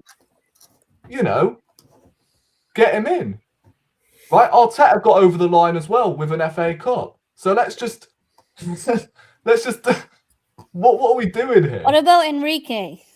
Yeah, Enrique all day long. mate. Enrique's a Any great day shout. long. He's a good manager, And I beg you lot, don't Day trip long. me up on that. and by it's the not way, what I said defensive 2 years football. ago. I mean, it's not overly defensive football. I think, who was it? Was it Bertie? Yeah. If Thomas Tuchel wasn't England manager, would you take him? No, for me, I'm not a Yeah. fan. No. He's Nah, a nah. tournament You know, manager, isn't he? when that guy went to Bayern Munich, he wrecked that Bayern Munich team. Yeah. No. He was even worse at PSG. Everyone Yeah. goes to PSG and wins the title. Tuchel he's went there not and the struggled, best. man. Yeah, That's the height of it. Nah, not for me. Nah, come Not for on. me. I wouldn't say Ten Hag. Then would even win. at Chelsea too. and I'm not taking I know- Maresca either. That Maresca is a fraud manager. Yeah. Mm. Yeah, I agree. Pioli, The only man reason said he won the Club Pioli. World Cup No. was because the other teams that Chelsea went up against were shit. Mm. Man. Jeez. And, Man and, said and, the and that stuff Getafe pisses me manager, off so much. They played against Palmeiras, they played against Harambe. Fluminense. Their run was very easy to the final. Who? PSG went ahead to beat Madrid, beat Bayern Munich, Yeah. only to go and mess up in the final against them. Yeah. And now everywhere I go, they tell you that they're champions of the world, and I can't hear shit about that. Man. Yeah. It's tiring. The Getafe what about manager, Xavi, guys? Oh, Xavi Alonso? Nah. Nah, like Xavi. No, Javi Oh. Xavi Hernandez. Hernandez. I don't know about him, man. Yeah. He won the Liga. He won the La Liga with Barca. in his Although first- I second season. won't mind Zidane. Yeah, I like Zidane a lot, Yeah, but I think he's going Zidane's to a France, shout. mate. Well, I think he's he's going to waiting the for French the French job. job. He's going France. He said before he wouldn't come to Premier League many times. Zidane. Yeah, that's true. We as wanted well. him That's when true. Wenger got fired. We wanted Yeah. Zidane. We Where wanted were we, Allegri. by the way, guys, regarding the Villa game? I think we've just completely gone off topic. Oh, we did our lineups, right? Did a lineup. That was it. Yeah, Yeah, I did a did, lineup. I don't Did you really even chat about finish the your Villa game. lineup, John? Who did I say? I think I got to the midfield. Yeah. You didn't even get into the attack. I think we said Marino's going to be in midfield, so there'll be a long, might be a long day. But yeah, Marino most likely midfield. Then the attack. I love to see Noni play, but I just don't think the manager's gonna play him for this one, man. I don't get why this guy ain't getting minutes in the recent games, man. He's been balling out. Saka on the right, then Trossardini on the left, and then I've still got Gyökeres down the middle. Personally, but I've got a feeling that he may change it and play Jesus. What about you, Tom? David Rice in goal. Timber's back, then he's at right back. If not, then Declan Rice. Saliba, Gabriel, Lewis Skelly. Midfield. Hopefully it's Declan Rice, Zubimendi and Odegaard, but if not, then Zubimendi, Odegaard, and I'll go with Eze. Then the front line, say Timber's out and Eze's in midfield.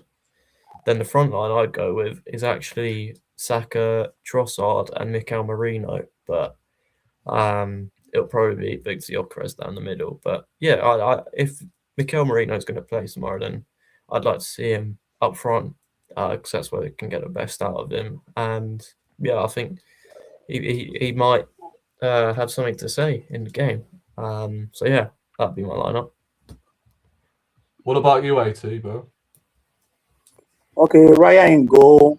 Hopefully Timber at right back. But if he's not available, we'll have no choice but to use Declan Rice there. And of course, Gabriel and Saliba. Miles Lewis Kelly as the left back if Calafiori is not fit. And in midfield, I'll do Zubimendi, Odegaard. And if Timber is fit, I'll do Rice. But if Timber is not fit, I will do Zubimendi, Odegaard, and Merino in midfield. Then I'll do Saka, Trossard, and Gyökeres. Mel, what about you? Raya in goal. I'm praying Calafiori is going to be all right. So Calafiori, Gabriel Saliba, Timber, usual back line. Zubi, Rice, Odegaard in midfield for me, and then Trossard, Victor Gyökeres. Let's just hope this is a game where he'll perform well. He really needs it, and then Saka on the right for me. I think this is a good game for Trossard, and you guys seen Trossard this season has been one of our clutch players. I know some people wanted him to be sold for Saudi Arabia for the money, but they're looking like fools right now because he's been clutch for us in the Champions League and in the league, even off the bench. Yeah. What would you say your prediction would be for the game? I know it's just it's difficult to predict these sort of games, but I've just got a slight feeling that we're actually going to turn up for some reason. I don't know what it is, but I've just got that slight feeling. There's no way, right, we can go through this whole season without winning a big game, right? Because this is what Arteta is, a moments manager. And I've got a feeling that we will actually turn up tomorrow. we should do, and I bloody hope we turn up. But you know, it's I don't know. But I'm gonna go 3-1. What are you saying, Josh? It's Why just am me, I or did so your wait? camera Why am I just so zoomed in, bro? Why am I so zoomed in, man? That came out of nowhere. What the hell? This is weird, Say, like, did your bro. camera What just? the hell? How do I Did your get camera this just off? zoom in for a second? Then, This like, is what stupid, man. What the hell? No, I saw the same. Oh my. Anyway, we zoomed in. We zoomed in. All right, mate. Obviously, I'm between a I'm like 1-1. Jovi, I'm between you a know? 1-1 draw and a 1-0 to Arsenal. But I'm gonna just go with just back us to win 1-0. If I'm being real with it, yeah, I could really see a draw in this one. I could really see a 1-1. But I'm gonna back us 1-0. Say less, Nico Jova. 80. Hey, what? You know, man like Nico Jova with the camera zoomed in and shit. You really camera time, didn't you? 80. What would your score prediction be? 2-0 Arsenal. 2-0. Clean sheet, No, did you nice. say a score prediction? I'm going 2-1. I do think we'll concede, and I think it'll be Watkins to score on his birthday. It seems inevitable. He's an Arsenal fan. It just seems like it's poetic justice. So 2-1. I don't know if Thom is still there, by the way. But we'll. Oh, he is there. No. What's your score prediction for the game, bro? Quickly. Oh, 2-0. 2-0. 2-0. Yeah. Yeah. So, in fact, just before we do wrap up, I just want to quickly go around the panel and ask you guys. Obviously, the January transfer window is coming up in next month, in a couple of days, actually. What would you say we should prioritize, like positions wise? You don't need to name specific players, but which positions would you want Arsenal to prioritize this January? We'll start with Mel first. Winger. Winger. Winger, and the player I want is Keenan Gildas. Nice. Nice. Would you? Okay. Josh. Midfielder cover. Someone like Buardi from Lille, or I don't mind that Spanish Do you mean guy. Abadidi? Abadidi, as Mr. Claude would say, Abadidi. Yeah, Buardi, maybe a midfielder like that. Just so a bit of cover in there. I think that'd be sensible. Maybe another defender after all of this, because we've got a few injuries. Like Ben White. Well, maybe if he's back, Gabriel's back now, but if there's opportunity there, maybe. And then yeah, left winner for me. You know, I agree, Mel. Yildiz would be incredible. What about you, Thom? Obviously, we touched on Kobe Mainu last week, so please don't mention Kobe Mainu again. Yeah, I was going to say midfielder. Obviously, Kobe Mainu would be one of the names, but Stevan Mavrididi is a good one for midfield. Who's the other one? Is it doing in Leicester? Is it a winger? Yeah, is that not who Thingy said last week though?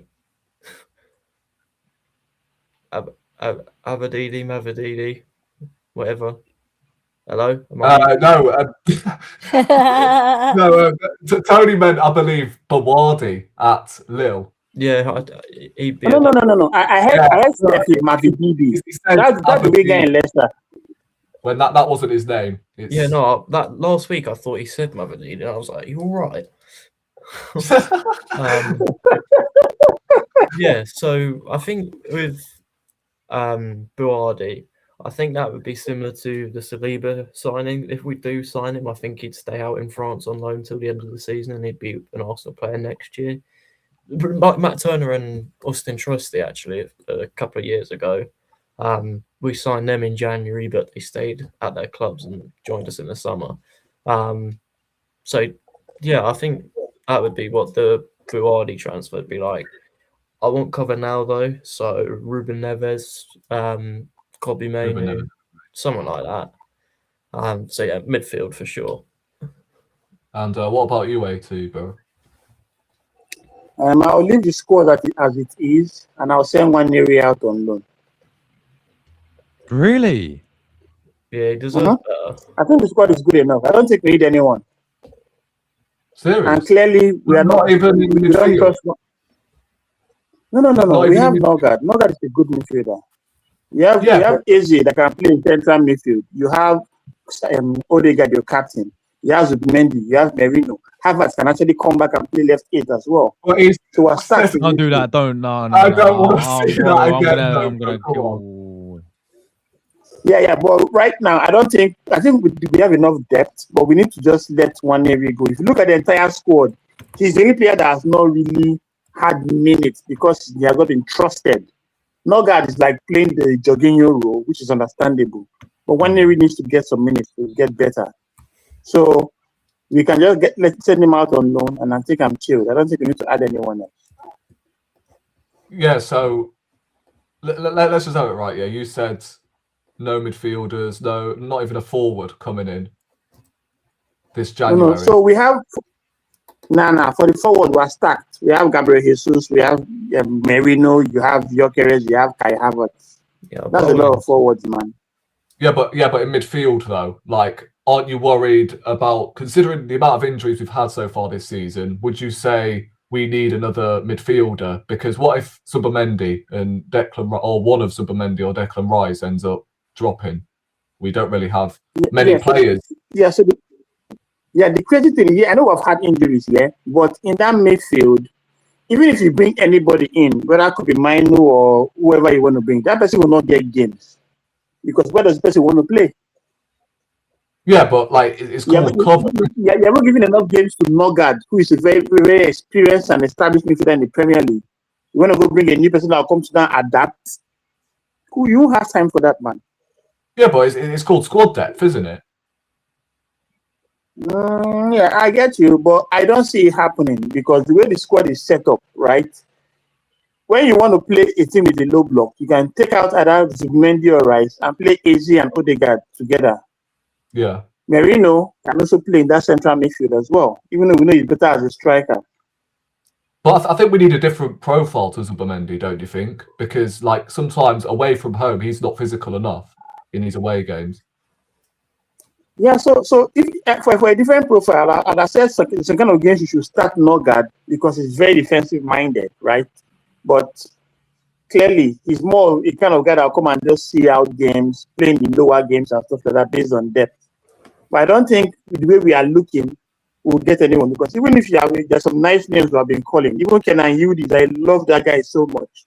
But on the left hand side, you have Martinelli, you have Trossard, you can play Madueke there, you can also play Izzy there. So where Kenan Yildiz even play when he comes. So that's just the problem. I think the way the squad is set up right now, and we are at plays, it will be difficult to get anyone new into the team. That's my thought process. But I think Nwaneri needs to leave to get some minutes to a lower division thing. Fair enough. I'm pretty sure we've covered everyone. I'm pretty sure we've covered everything.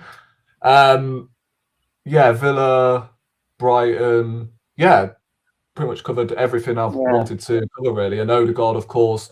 We'll go around the panel and, just let us know where they can find you. We'll go to AT first. You got anything coming up this week, bro? Yeah, not really. I'm not in my man cave right now, so I haven't really been able to do games. As you can see, this one is very from my phone. I try to do my stuff in my environment and all that. So I probably will just chill till I get back home. But just to mention, even on the chat, Anthony Joshua actually had an accident in Nigeria today. He actually came back home and two of his coach and I think one of his close friends passed away tragically. So far, I think I'll just be chilled. I'll just wait till I'm going early next year. I'll be heading back home. So I'll just wait till I get back home to continue my, all about Arsenal stuff. Thanks. Yeah, Tom, what about you, bro? 14th Canon, YouTube and Instagram. Yeah, I've just seen about Anthony Joshua, sad times, and but 14th Canon on YouTube and Instagram. I've got content lined up. It's near the end of the year, so I'm going to highlight on certain players 2025 and how I think they've had an incredible year personally. And we got Aston Villa tomorrow, so maybe a video out about that game, but I don't want it to clash with the one that I plan on making about this player for 2025. But yeah, at least one video this week. Josh, what about you? Yeah, firstly, they were saying about the what happened to AJ, man. And yeah, man, very, very sad news there. But I'll be back tomorrow, of course, doing the Villa game. Weird kickoff, man. 8:15 they're doing it, which It's so Yeah. bad. it's quite It's annoying, so isn't it? bad. So yeah, watch along, match reaction straight after the game. Hopefully with a smile on our faces, and we've actually done Villa. And AT, have you been keeping up with your country, man, in the AFCON? Yeah. Man, yesterday was peak, bro. 3-0, all of a sudden 3-2, and the rest was 3-2, just about to go mad. You're so close to bottom, Yeah, it was man. crazy. But It's not But when then you're in the again, come middle. on, I'm an Arsenal fan. I'm a Nigerian. We're used to bottling now. Come on. You're It's playing hard when you're in the Uganda. mail room to keep up to date, though. You're playing isn't it? Uganda tomorrow. It's a tough game. Yeah, I'm doing your game tomorrow. Yeah, but but you it's guys been like already a through. dead rubber match. Yeah, we have 6 points already, so we'll probably play a couple of You're young gonna games. rotate, That, just yeah, get some. you're gonna rotate your team around, I Yeah. reckon. So hopefully Nigeria can go all the way, man. Hopefully you go all the way and win AFCON this year. Probably not Yeah, tomorrow. we'll keep hoping, bro. We'll keep hoping. Although Morocco is crazy. Egypt is doing well as well. Ivory Coast is also good. Cameroon is good. So there's a very good teams there. Algeria as well. They're doing well. 6 points. So you know, I know my guys. We didn't go to the World Cup. You know, I know that whoever want to bottle it, you can bottle it real good sometimes too. So there's that. how can we not have Nigeria in the World Cup 80, man? No Oshiman, no Lookman, no Alex Iwobi. Man, It's crazy. Man. It's crazy. Man, just I mean, no. What I think about the last World Cup was 5 teams for Africa, right? They made it 9 teams for Africa. Nigeria didn't qualify. You're still not there. We even had a playoff for the 10th slot. We didn't still qualify. So we have no business doing that tournament, bro. I can't believe you just included Osimhen, Lookman, and then Alex Iwobi in the same sentence. That's mental. No, but come on, they're our best players. More GA than Lookman this season. Huh? Doesn't Alex Iwobi have more GA than Lookman so far this season? Oh no, that's a question. I think they are quite close. No, I think he does actually. I think he's right. Lookman needs to leave Atlanta, but I'm so surprised that he stayed there for this long. Yeah, He was about to leave. He shouldn't be there. But something happened. I think they pulled it in order to buy him, pulled out in the last minute, and he had to stay back. So he had told his agent to get him moved in January. Yeah, I mean he scored 2 goals all season. Lookman in Syria. Poor, man, poor. Quite poor. Yeah, I agree. Yeah, no, really cool. Yeah, no, obviously, Mel, this is your first time, on this podcast. Yes. Appreciate taking your time. I don't know what is the time in Canada right now? Is it 5:18 in the evening. Oh, 5:18. Jesus, We're it's like 5 20 hours behind England. around Yeah. But just let them know where they can find you and what's coming up on your Thanks channel. for having me on the podcast, Rory. Anytime. You fooled me with your deleting your channel video. I don't forgive you for it. But I'm looking forward to see your skits. You're really good at that. So it's good to see. Hopefully you make those into shorts or reels because they tend to do better views wise. But content on my channel coming up. It's watch long tomorrow for the Villa game. And then 3 days later, we'll play Bournemouth away from home in the new year. And then, of course, transfer news for the month of January. But yeah, it's been great to be on a panel with all of you guys. Yeah, but you know what? I've just clocked as well. This is the last stream as well. Well, not the last stream, but the last podcast of 2025, right? If I'm not mistaken. So we'll be back obviously next Monday in 2026, which is crazy. Yeah, we'll be blowing off next year. Pause, but we'll be blowing off next year like crazy. So I think this week for me, there's maybe a watch along for the Aston Villa game, depending on if I've got time. and obviously match reaction, and then obviously Bournemouth at the weekend. So games are coming thick and fast. So there's going to be plenty of content coming up this week. But yeah, on that bombshell, we're out of here. Subscribe to the channel if you haven't already on the road to 2K, and I'll catch you in the next one.